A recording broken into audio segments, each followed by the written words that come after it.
This presentation was designed for showing on a big screen, and so it'll be a little challenge here, but I think you can still get quite a bit out of it. I have been fascinated with newspaper comic strips for a long time. When I tell people I collect comics, they think I'm talking about comic books, and although I have some interest in that, superhero comics are not what I'm interested in.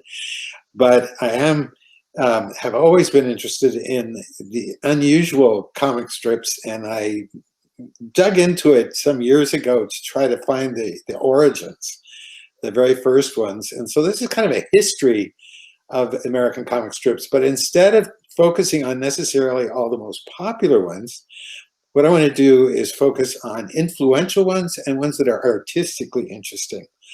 So you're going to see the usual speech balloons and other text things appear on your screen, but you probably won't be able to read them.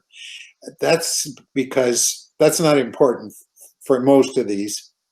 When it is important, I'll read them aloud. What I want you to focus on is the art. And we're going to start with the thing. It wasn't actually a strip. It was what we call a panel cartoon that started this whole thing when the Chicago Tribune started printing in color in their supplements. They got the idea of doing a cartoon that was run, and it became hugely popular. Most of these are Sunday comics, by the way. You see very few black or white daily comics. Richard Outcault did this strip called The Yellow Kid, and that's the yellow kid in the lower right-hand corner. He's bald. He has a yellow shirt on, a smock or something, and his dialogue is printed on his shirt. Now, this is the real name of it is Hogan's Alley. And that's because this was about Irish immigrants. So these are my ancestors, early, well, not early, but American Irish immigrants living in poverty for the most part. And this is just sort of a small town, well, a museum in vaudeville. It says a tent that's been set up right in the street, and everybody's lining up for it. And there's dancing going out in front, including dancing dogs down in the lower left-hand corner. This was a huge hit. There'd never been anything like it in a newspaper before. And there is a tradition of saying that the term yellow journalism came from the Yellow Kid. That may or may not be true. It's not absolutely certain that that's the case, but the Tribune certainly was sensational, and they sold a lot of papers because of this cartoon. This is the detail of the kid himself. His dialogue just says, "Say I could just die waltzing with Liz," and it's always done in dialect. It was very popular at this time to use various European dialects, and stereotypes of different nationalities were extremely common. Although to look at the Yellow Kid, I think a lot of people would assume, well, yellow, it must mean he was Chinese or something. No, he's Irish. He has very big ears, which is, I don't know if that's supposed to stand for something. Anyway, the first big hit of all of the comics. He went on to do another very famous one, which was an actual strip. So now we're talking about an actual comic strip, Buster Brown. Most people know Buster Brown maybe from the shoes that sponsored the radio program, which actually wasn't about Buster Brown at all, about Froggy the Gremlin. And I used to listen to it when I was a kid. Maybe some of you did. But the original comic strip was about this really mischievous little kid. And it was rather like the Calvin in the, is that right, his name? In The Simpsons? Anyway, it was a naughty boy strip. And although he's dressed up like a girl, that was standard dress for a young boy. Up to about age 5 or so, they were dressed in dresses. He was a real promotion. Now, he's got pants on under this, this sort of dress-like thing, and the curly hair. A lot of people think of Buster Brown as being sort of very effete, but not at all. He was an outrageously naughty, troublemaking little kid, and the strip was divided up into halves. So here he is trying to hatch eggs in the armchair, and he's always doing things that get him into trouble. And then at the end was always after he'd been spanked by his mother for whatever he did, he would resolve something, make a resolution. But the resolutions weren't really resolutions. So I'll just give this example. And here it assumes you know Latin. Experientia docet. Okay, so experience teaches. It's always the same. To be human is to err. That's all pretty learned for a comic strip. I'm as crazy as the man who started a firecracker store on the 5th of July and then wondered why the money didn't come rolling in. I don't like chicken anyhow. Buster Brown. So he's not apologizing. He's not really resolving to do better. He's just doing himself. And interestingly enough, he's also standing in a bucket of paint that's been spilled, which makes him a drawn character. And that's his dog, Tig, who was always associated with him. But the most artistic early comic strip was Winsor McCay's Little Nemo. Now, Winsor McCay is famous for also being the first animator, Gertie the Dinosaur. And you can look that up on YouTube if you want. But the comic strip was really amazing. And every night, Winsor McCay had this little boy going to bed and sleeping and having dreams where he's traveling through Slumberland. And here he is in Slumberland, along with this sidekick that I'll talk more about in a minute. But one of the things that's very inventive about McCay is this layout. We tend to think of modern comics, say in the 60s or 70s, as having used various variations on just strict regular rectangles. But McCay did all kinds of experiments. And here they're wandering through Berry Patch, which is very appropriate for our time here on Bainbridge Island. And it's just getting bigger and bigger, and they're getting smaller and smaller in relation to it. And the last panel always has him falling out of bed, waking up, and saying that he ate something that caused his dream. This is a close-up of it. Okay, so this time he just says, "Nothing, Mama, I was only dreaming, I'm all right. Get back in bed and behave, boy. Go to sleep like a good boy, Nemo." This is probably the most famous panel drawings that he ever did, where he dreams that his bed actually sprouts these long legs. And there is an animated movie of Little Nemo that's worth looking up that actually features this scene. And you can see him sprawling on. The very influenced by Art Deco art, which was big at that time. Here he's not being swallowed by a dragon, but being transported with this princess that he's visiting in Slumberland inside the dragon's mouth. The thing is, he keeps making a certain amount of progress each week, and then he wakes up, and the next week he's still trying to reach his goal in Slumberland. Now here you have a panel at the top with a group of clowns who are actually guards, and this elephant coming down the stairs, and very inventive. And you can see how this kind of art could only be inspired after the camera was invented. This is because it's cropping the scene so sharply. And I think really very striking work. This is, however, another very famous sequence where he goes into Befuddle Hall, and it's based on the idea of a fun house. Fun houses used to be really common, and this is, you can see this one where the room is actually rotating and the characters are getting dumped all over the place. One of the characters is the imp. One of the unfortunate features of early comics was their caricatures of Black people.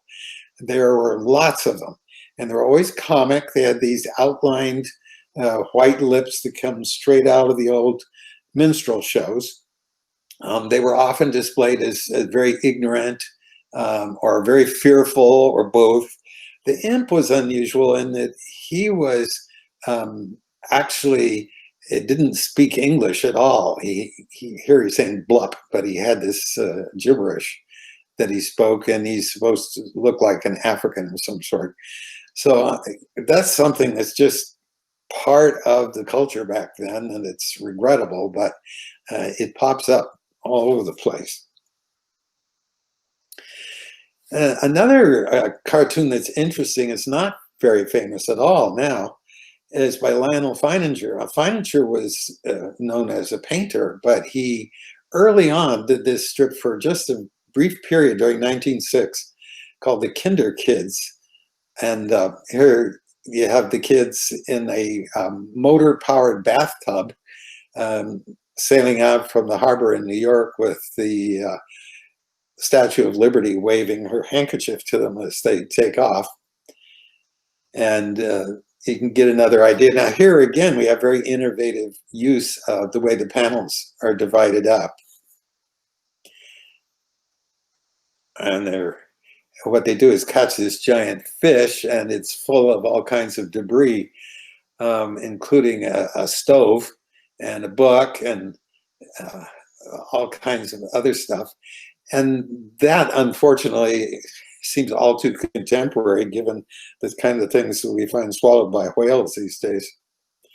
This is one of Feininger's famous paintings, and gives you an idea of what his art was like, very different from the Kinder Kids stuff. But in case you're ever in a museum and you see one of these Feininger pieces, which is a semi-abstract kind of thing, you can remember once upon a time he was a cartoonist. One of the Tribune's biggest hits, it lasted for a long time just because the owner of the Tribune loved it so much, was Krazy Kat. And Krazy Kat has a very, very simple premise. Is the cat, who is sometimes male, sometimes female, he's very indeterminate in his gender, or her gender, is in love with Ignatz the mouse. The mouse hates Krazy.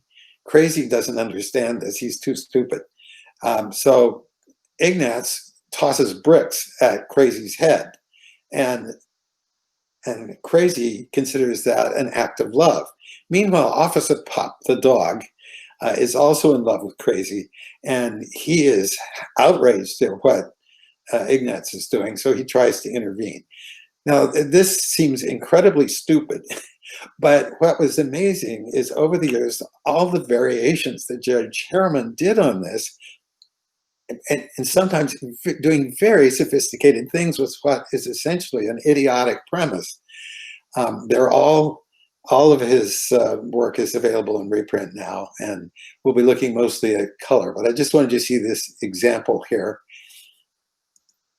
So here's a Sunday strip, and it was there was a daily strip too, but the Sunday strip was the really interesting one. One thing I want you to notice is the title, Krazy Kat, the lettering, it was different almost every week. It wasn't just a reprint of the same. In the background, the background changes constantly. It's not necessarily because the characters are moving to different places. It just, he makes this metamorphosis.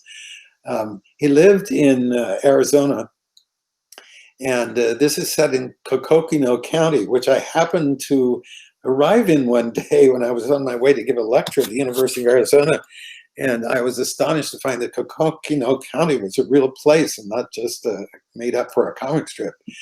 So this is Krazy walking along, and you can see all the different backgrounds getting, the second from the bottom, the brick hitting Krazy's head said, usually it says pow. This time, the focus is on silence. So I'll read the dialogue for this. So Krazy says, silent feet falls. Then nobody heard me, not even I had me. It's a very odd accent. It's sort of Brooklynese, it's sort of Yiddish, and it's got all kinds of other things in it. And Ignatz says, tippy, tippy toes, silent footfalls, successful silence, a non-sound approach. It is good. Picking up a brick has always been noiseless. No alarm there. No. A quiescent toss.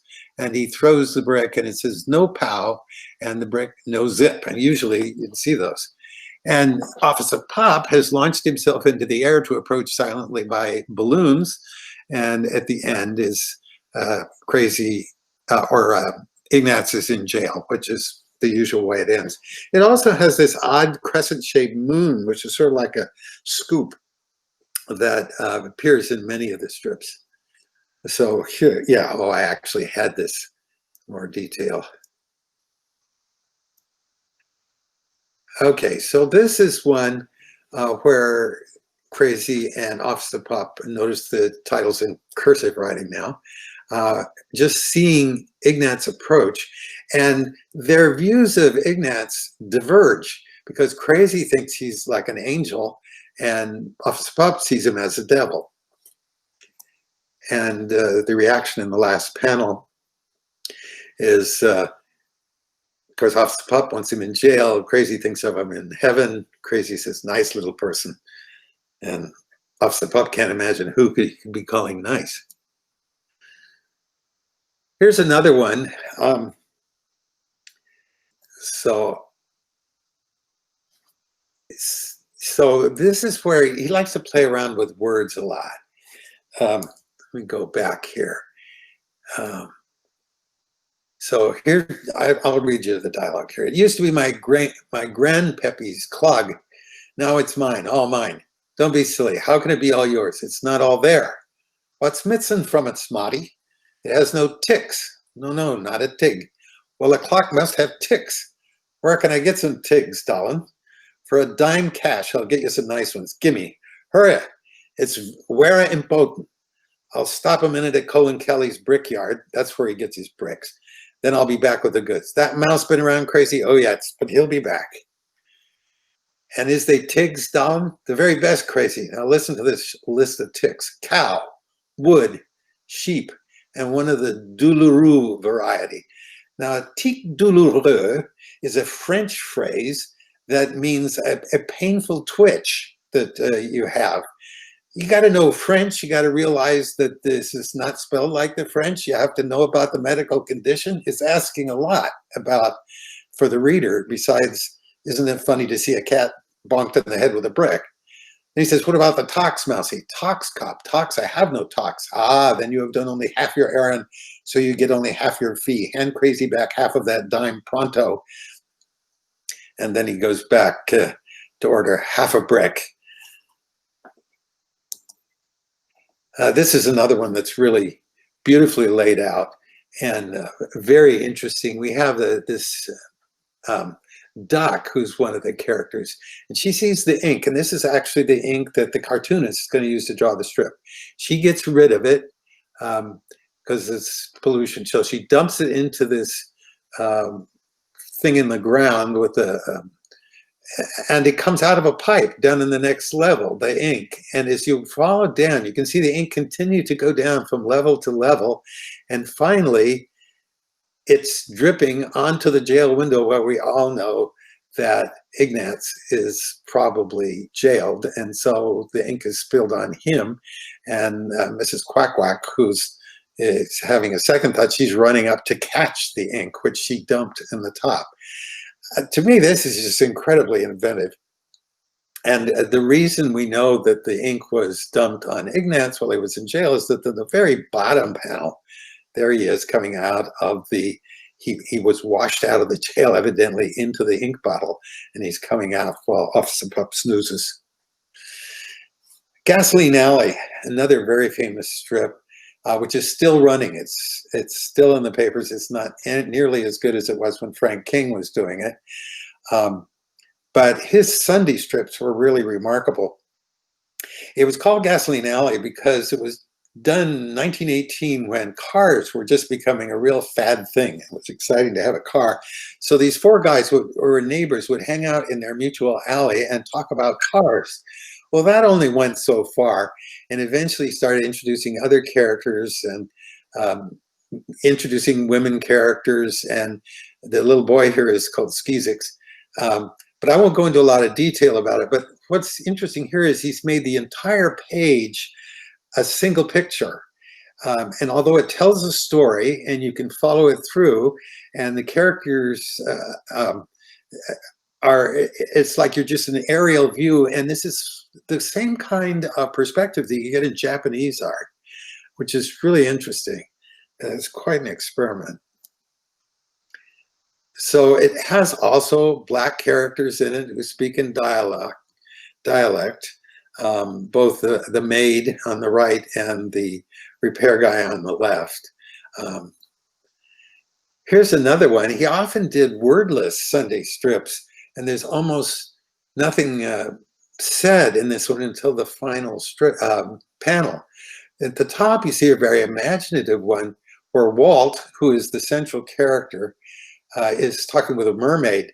That has nothing to do with what follows, except that Skizix on the left here is telling Auntie Blossom, who is actually his mother, his stepmother, I guess, she's an adoptive mother, that maybe she should look out. Her husband is flirting with a mermaid, but that's not the point of the comic strip.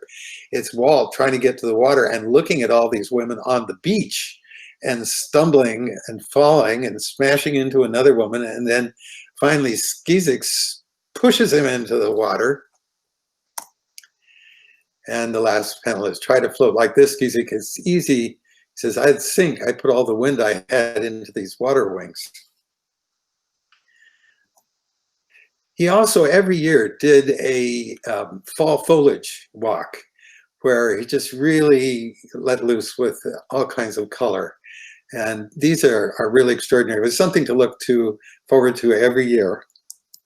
Here's another one where he's decided to use shadows and work a lot of black into it. That on the second row, well, third row if you count the title row, you can see where it's mostly shadow. And he's experimenting with every panel, really artistic. This is another one where shadows play a very big role. And the daily strip was not drawn in such an imaginative way, but he really let himself loose on the Sundays.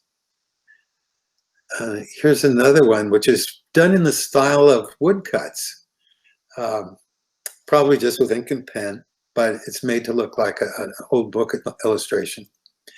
One of the things that cartoonists for many, many decades did was make fun of modern art. And this is his attempt to put his characters into a landscape where there's sort of surreal and abstract art going on all around them. So it starts up at the top. He's saying modernism is a bit beyond me. I hate to live in the place that picture was painted. And Skizix says, yes, but I'd like to go there. Let's, Uncle Walt. So then the rest is this fantasy. This is an interesting one where they're off on vacations. Walt often went off on road trips. That's part of the interest in automobiles is every summer you go off on a camping trip. And here he's in a canyon and Skizix meets a little Indian boy and winds up swimming with him, and they wind up trading clothes. So that's what's going on here. Okay, one of the most famous and popular strips for many, many years. Look at those dates, 1913 to 1954. The title of it was Bringing Up Father, but everybody called it Maggie and Jigs. It was about an Irishman who, just through dumb luck, managed to get immensely rich, but he's a real lowbrow. He just likes to hang around the pub and play cards, and it's pretty clear that you're supposed to believe that he's drinking too, but they didn't show that in the strip. That wasn't considered appropriate.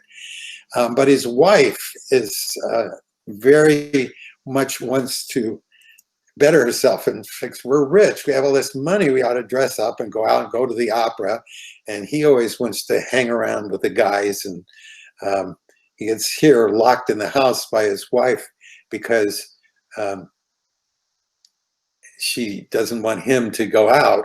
And he has his friend Dinty Moore bring the guys over to bring a ladder so he can get out, climb out the window. But she comes home in time to find out what they're doing. And she's always throwing things at him. This was a strip which had this hostile relationship between husband and wife that was very characteristic of a lot of comic strips. It was supposed to be very funny to have, fussy, angry women. And I got to say, that changed a lot in modern times. But when people complain that, I'll get back to that later. There were a few early female cartoonists. Most of them did panel cartoons, however, and like this is a poster actually for a women's suffrage mass meeting that Nell Brinkley did. But of them, Nell was one of the very few women cartoonists that actually did a proper, we can't call it really a comic strip because she didn't use panels. She has these areas in here. And so the text here is by another woman, Carolyn Wells, with Nell Brinkley illustrating it. And I'm not going to read it to you, but if you were looking for something feminist that went along with her poster, this is not it. This is about a young woman who is a flapper, wearing a typical racy costume of the time, and goes off to the movie. A man puts his hand on her knee and she runs away, and it's making fun of the fact that she's so put off. It's like she's just asking for it for dressing like this.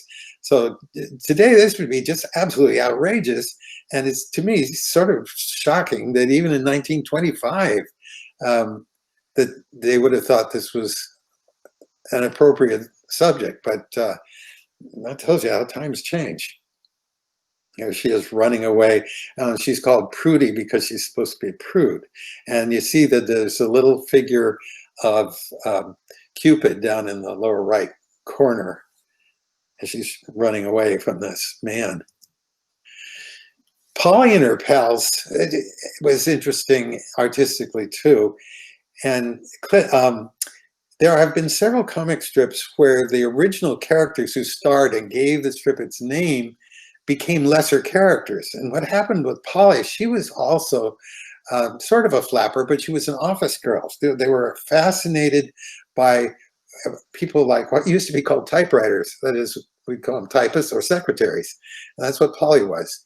But her father took over the strip. She would appear from time to time, but he became the main character. So although it continued to be called Polly and her pals, it's her dad. And here he is at a play probably, or a concert or something. Intermission comes and he has to go through all kinds of obstacles to get a drink of water.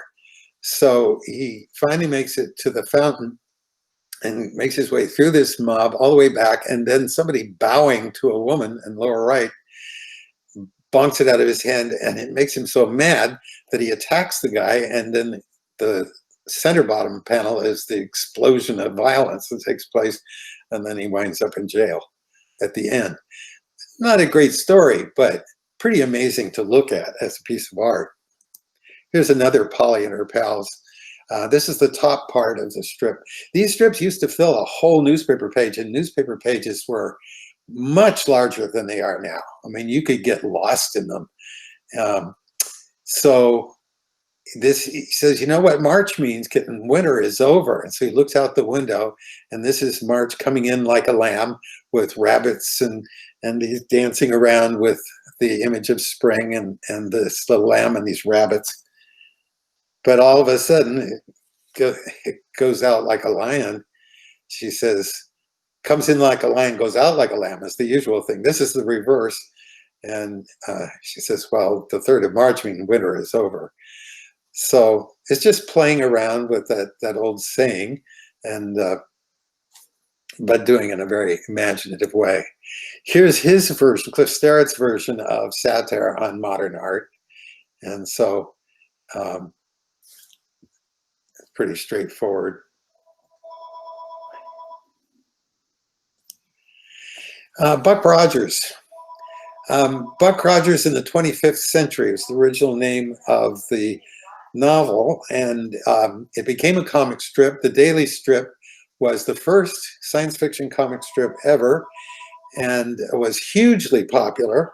It Buck Rogers came to be synonymous with science fiction. When I used to tell people that I was interested in science fiction when I was young, they would say, "Oh, that Buck Rogers stuff." I think Buck Rogers is, some people know the movie that was made several years ago, but he held the stage in terms of science fiction for a long time. The Sunday strip could be fairly inventive. Russell Keaton did only the Sunday strips, and I just want to show you a couple of examples of. Here we have a circular first panel, which is interesting. Show you the bottom so you can see a bit more detail. The Buck Rogers spaceships always have this bulging look. They look like a bomb, actually. What they look like are torpedo, and very sort of established the look, which was even taken up when Flash Gordon came along, which was the second and much more sophisticated strip. Now, the thing is, Buck Rogers had really good plots. They were very complex and interesting. Flash Gordon was pretty stupid plots, and they had very little to do with science fiction, but the art was wonderful. Alex Raymond was a commercial artist, and he did amazing things with it.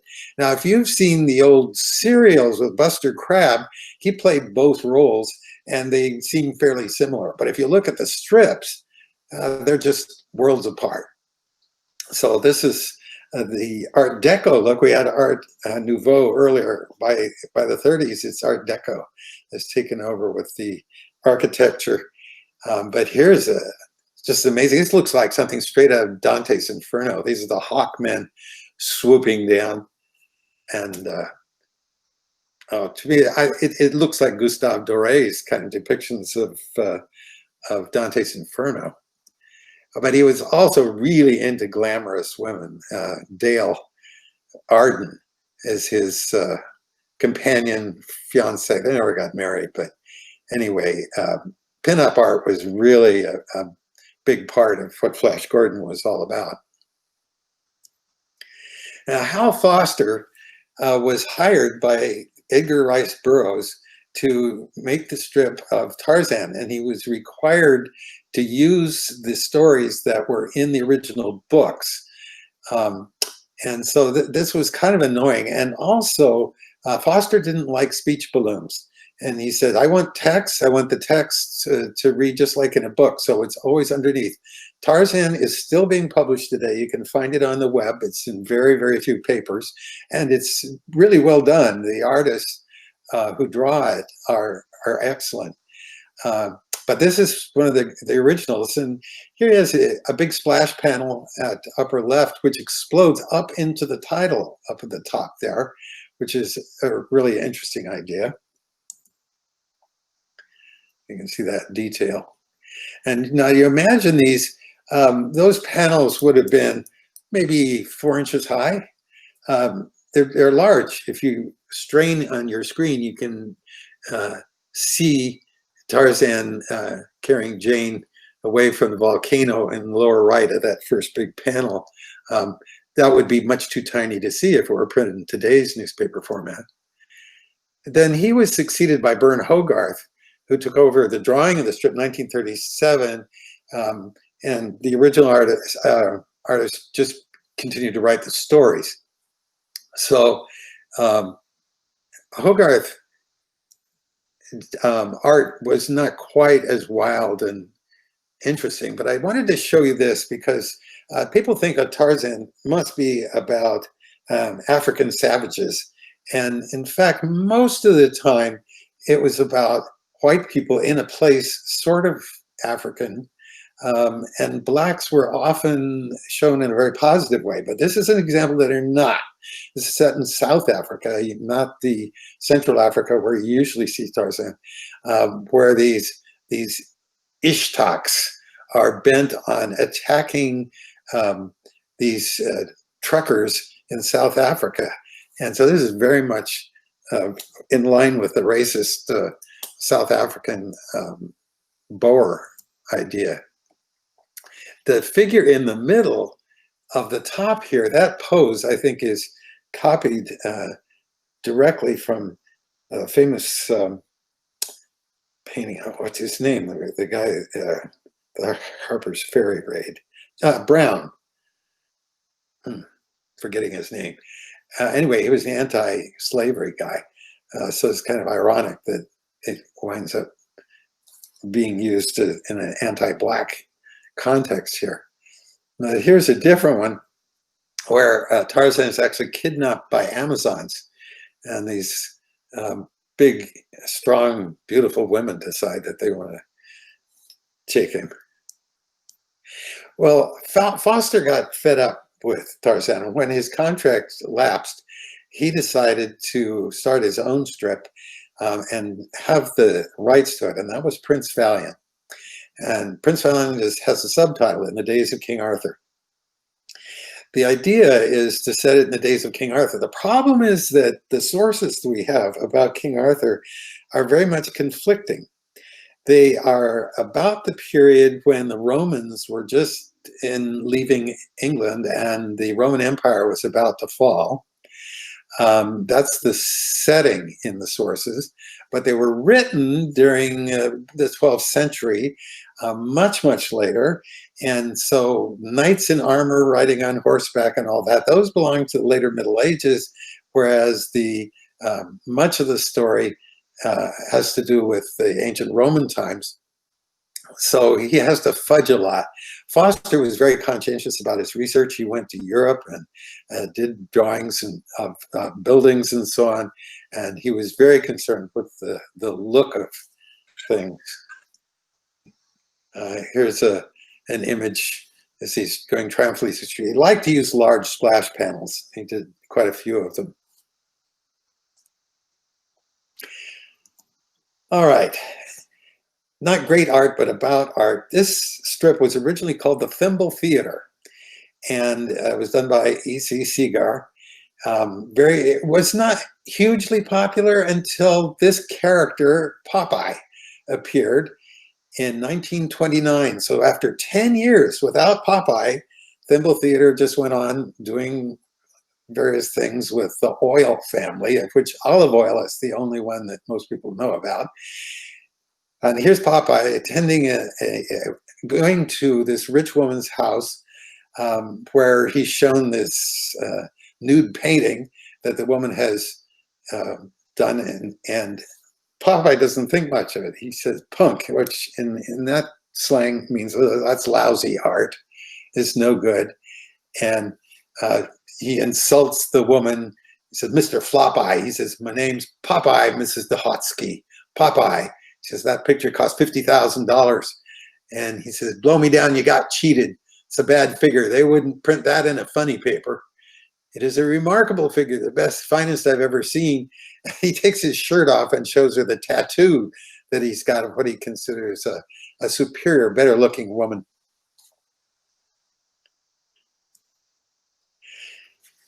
One of the big changes that happened in the 30s was the introduction of the adventure strip.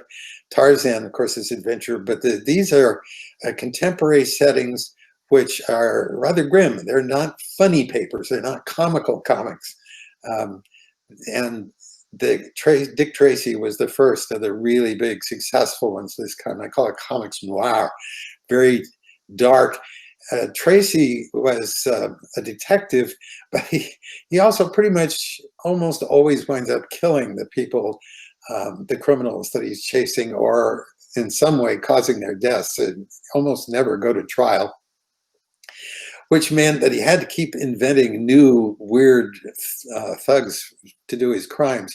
The art was pretty crude, and he never was a very polished artist. So I'm not going to show you any more of his. I just wanted to show how influential he was, because 1924 had the first of these really serious strips, Little Orphan Annie, Harold Gray. Now, I just want to say this about that. Most people these days seem to know Little Orphan Annie from the musical. The musical totally misrepresents the strip. The strip was hard right-wing, very anti-Roosevelt, set in the Depression, and Annie could be quite violent. Here she lassoes a guy and puts a rope over the tree. She was a real fighter. She was not just a little cute girl dancing around, and she had horrific adventures. She was always being kidnapped. And of course, Daddy Warbucks, who was literally an arms manufacturer who made his fortune by war bucks, comes and goes, and he's always losing track. He puts her in a really nice place, and she's left, and then somehow or other she gets out on the street again, winds up having more horrifying adventures. Very hair-raising.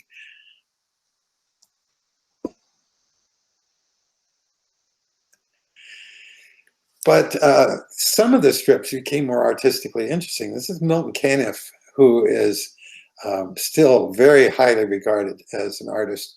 He did Terry and the Pirates, and he used brush instead of just a pen, and used a lot of black. He sometimes did scenes that were almost totally dominated by black. And Terry was an adventurer who, with his young sidekick, explored along the coast of China, and the pirates were along China, and he runs into this fearsome woman. Oh, what's her name? I've forgotten. Anyway, she's sometimes a villain, sometimes a heroine, and but it can be a really hair-raising story. What most people are really surprised to learn, if they're Americans, is Mickey Mouse's image in comic strips.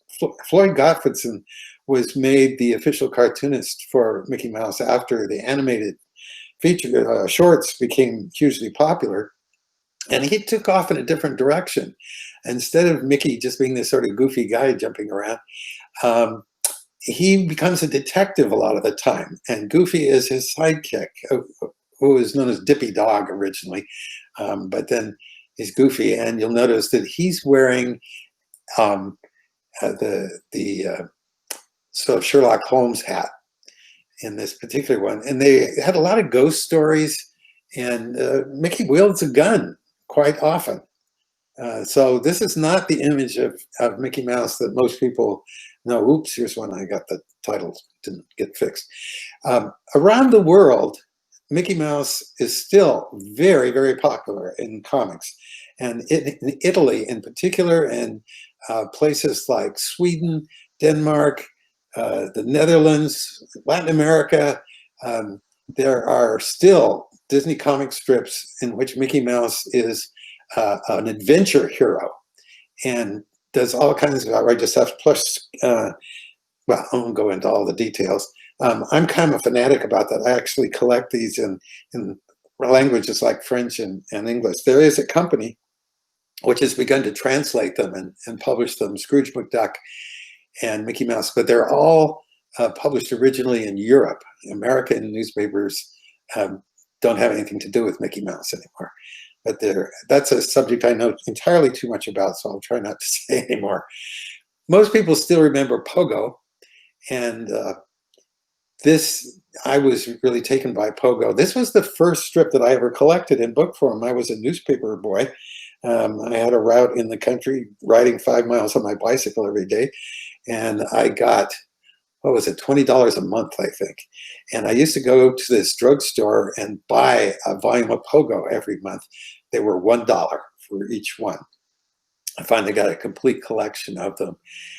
And Pogo was used an incredibly sophisticated vocabulary, but a lot of dialect humor as well.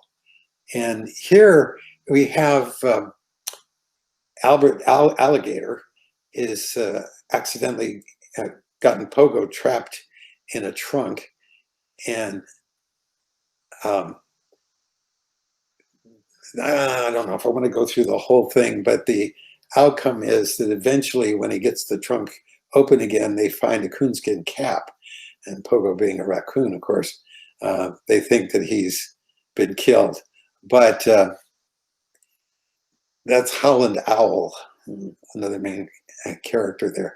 Most people know Pogo only for the strip about we have met the enemy and he is us, the environmental statement, which was really about littering It wasn't about environmentalism generally. It was very unusual. It's not typical, but there was a lot of political stuff. He did a great deal of satire against McCarthyism. And so it got him into trouble. Sometimes Kelly could be quite political. So on the one hand, you had Little Orphan Annie being extreme right-wing and Pogo being pretty lefty. Charles Schulz. Well, the strip has been rerunning now since 2000 in papers, so you see much earlier ones that are appearing in the paper today. And I guess this line, happiness is a warm puppy, is what most people think of.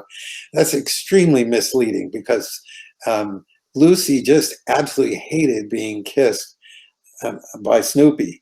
And I tried to find a good picture to illustrate that, but I couldn't find one that was nice and sharp. But Snoopy was not affectionate with Charlie Brown, which is usually the impression you get if you see people talking about him now. He just called him that round-headed kid. He didn't even know his name and just looked at him as a source of food for the most part. And Lucy, of course, really hated Snoopy and was extremely irritated by the fact that he always wanted to kiss her. So that was the joke. But the reason I'm showing this, look at this art. Strips had begun to shrink in the 50s. They'd already begun during World War II and paper shortage. And they're continuing to shrink. And they get smaller and smaller. And this makes it very difficult to do interesting things in comics. So, and Peanuts showed how much you can shrink. Bill Watterson's Calvin and Hobbes experimented with this as well, which was a great strip. By the way, if you've ever seen car stickers and other merchandise with Calvin's picture in it, they're not authorized by Watterson. He never authorized any use of his comics for any strip, any product other than the strip itself. And often Calvin would dream off us in school, and here he winds up in a kind of Buck Rogers Planet Gork in his fantasy until suddenly his teacher wakes him up by calling on him to spell the word disaster, which he manages to do. Sometimes it could get really imaginative. Here's a sparrow landing on a tree. It's no ordinary sparrow, it's a song sparrow. And this is, it turns out it's actually Calvin singing on top of spaghetti, all covered with cheese. I lost my poor meatball. And the last strip shows his mother throwing him out of doors. Now the 60s pop art scene, Roy Lichtenstein began to do huge blow-up panels of comics. And it was not because he thought comics was great art. This is high irony. And Watterson decided to make fun of this by doing this strip where they're at an art museum. He says, a painting moving, spiritually enriching, sublime, high art, the comic strip, vapid, juvenile, commercial hackwork, low art. A painting of a comic strip panel, sophisticated irony, philosophically challenging high art. And Hobbes says, suppose I draw a cartoon of a painting of a comic strip, which is exactly what Watterson's done here, sophomoric, intellectually sterile, low art. Bloom County, if you enjoyed it during the 80s, during its heyday, you might be glad to know that it's back. It's not in newspapers, but it is online. You can see it on Facebook, and I think they probably must have their own site. And it's still doing great stuff. And here is another sort of flight off into fantasy. Lower left panel, who do we have but Ignatz and Krazy Kat with that crazy moon shape that we had before. Oops, going the wrong way. And this is just a strip in which it goes into Star Trek, and notice that the Enterprise is partly made up of rolled up newspapers, but it's all about how the comics are being made smaller and smaller into, and here it's actually made in the last panel into a black hole. And it turns out this is just a nightmare. We've gone where no newspaper has gone before. Artwork so incredibly compressed, not even legibility can escape. He also did this Thomas Kinkade parody. If you know Thomas Kincade's art of Houses by Twilight and Georges Seurat, Sunday on the Grand Jatte. Lynn Johnston is one of my favorite cartoonists, Canadian, who sort of used her own family as a subject. And after having her two kids grow into adolescence, decided she wanted to have another baby in the cartoons, even though she didn't have one in real life. And that's when April was born. And this is a good example of her just doing something very original and funny. And she tried to stay away from cliches. She also had social messages to convey often. Here's Liz, the middle daughter, talking to a girl and a friend in a wheelchair. Says, how was your holiday, Liz? Awesome. I got my appliance that is her braces out, and our baby learned to crawl. She's into everything, Miss Edwards. Oh, yes, she's the teacher. Mom's put these fences in the doorways and at the stairs. Boy, you don't know what it's like being in a place with barricades everywhere. And you see all the different barricades that Miss Andrews can't get by. Liz is totally unaware of them. On Sundays, she often liked to do them without dialogue. And here, her oldest child, the son, teenager, has fallen asleep reading. His mother comes to tuck him in. It's very nice. But when she picks up and sees what he's reading, it's a men's magazine. I'm not going to say a lot about Funky Winkerbean, but he often took on has taken on very challenging subjects. And one of his main characters, Lisa, got breast cancer. And here she is turned into a sort of Flash Gordon figure battling against cancer. It's become a sort of a cliche now. Everybody that has cancer is battling it. But he does sometimes interesting things visually. I don't find his writing really that interesting. Non Sequitur by Wiley Miller is called that partly because it has different story, different characters, different settings. But one of them is Lucy and her horse, and Lucy on the back of the horse. And the horse sees what he thinks is a dragon and runs away. And she says, it's just a lizard. Yippee Gwinny. 9 Chickweed Lane, Brooke McEldowney, mostly about sex, I gotta say, but here it happens to be about death. And Edna Berber, the mother of the main character, is a professor, meets death, saying, take heed, it is time to confront her own mortality. She says, I know that voice. Weren't you in one of my bio classes? Oh, hi, Dr. Berber. Yeah, med school didn't work out as you took up one of the ancillary professions. McEldowney always uses a huge vocabulary. He assumes you know a lot of big words. Okay, so here the daughter is a dancer, but he does these interesting Sunday strips where the dots on her bathing suit come off into the water. And here her boyfriend, now he's her husband, by the way, gets lost in her skirt. Fraz is interesting. I see I'm running out of time. Are we going to be able to go over a little, or do we have something else coming right up? I think you can. I think you can keep going. I don't believe there's another presentation after this. Okay. So this Jeff Mallett is very experimental in a lot of ways. It's about a school janitor in an elementary school and his conversations with the little kids there. And in this case, it's this little boy who he has a teacher he just hates. She's really an awful person. She's boring. And he's seeing her out in her garden weeding, and she's pulling out weeds. She flops over, and the kid with his cell phone is up on the tree looking over the fence taking a picture of her, which is what forms the background. And then what he's seeing has been superimposed in the 4 panels on the top. And then in the right, we see that he's showing Fraz his phone so we can see the picture he took, which is in black and white. And he says, right, I don't need to learn how to write about it. I need a phone with a better video thingy. So you're plunged right into the middle of the story, and you have to put the pieces together to find out, oh God, what's the sequence here? The black and white is what is a picture of what we saw on the top. And now Fraz says writing well means never having to sit. I guess you had to be there. Arlo and Janice is also one of my favorite strips. It's not terribly adventurous graphically, but it's about a truly loving relationship between a husband and wife.